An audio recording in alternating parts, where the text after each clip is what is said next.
श्री इमरान प्रतापगढ़ी।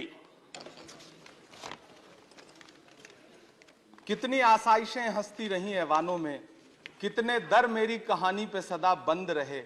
मेरे हाथों ने तो पोशाकें बिनी रेशमी, लेकिन मेरे कपड़ों के मुकद्दर में तो पैबंद रहे।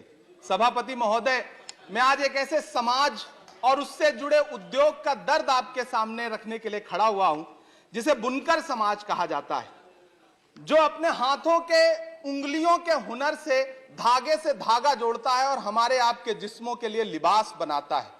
मैं एक ऐसे उद्योग का दर्द आपको सुना रहा हूं जो कृषि के बाद इस देश में सबसे ज्यादा रोजगार सृजित करता है।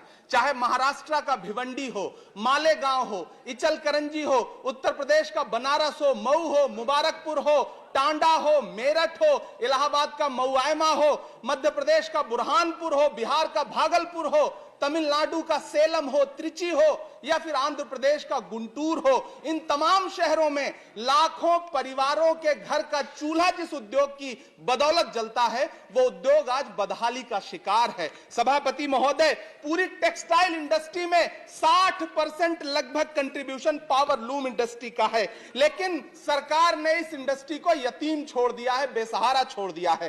कांग्रेस की सरकार ने इसके सपोर्ट के लिए 30% कैपिटल सब्सिडी दी थी, लेकिन 2014 में जब भाजपा की सरकार आई तो उसे घटाकर 10% कर दिया और इन दिनों पिछले 6 महीने से उसे भी बंद कर रखा है। सभापति महोदय, गब्बर सिंह टैक्स यानी सरकारी भाषा में जीएसटी, धागों पर लगाई गई जीएसटी ने पूरी यॉर्न मार्केट को फ्लैक्चुएट कर रखा है। सभापति महोदय, यॉर्न मार्केट के फ्लैक्चुएशन ने यह दिखा दिया है कि उस पर सरकार का कोई कंट्रोल नहीं है और यह उद्योग उसकी वजह से ज्यादा तबाह हो रहा है। चाइना से नेपाल और बांग्लादेश के रास्ते होने वाली डंपिंग ने इस उद्योग की बर्बादी में और सहायता जताई है। पूरे एशिया में सबसे ज्यादा पावर लूम भिवंडी में हुआ करता है, लेकिन सरकारी उदासीनता के बाद पिछले दिनों 2 लाख से ज्यादा पावर लूम मशीनें कबाड़ में बिक गई।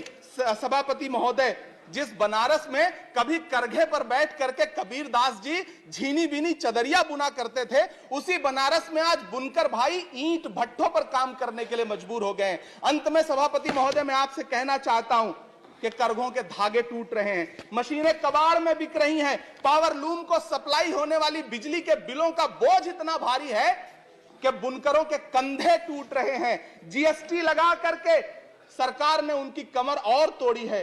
सरकार ने जीएसटी की, आखिरी बात कह रहा हूं सभापति महोदय, सरकार ने जीएसटी की लिमिट 20 लाख रखी है। मैं अनुरोध कर रहा हूं, मांग कर रहा हूं कि जीएसटी की लिमिट कम से कम 50 लाख की जाए, इस उद्योग पर मरहम लगाया जाए, सस्ती बिजली दी जाए।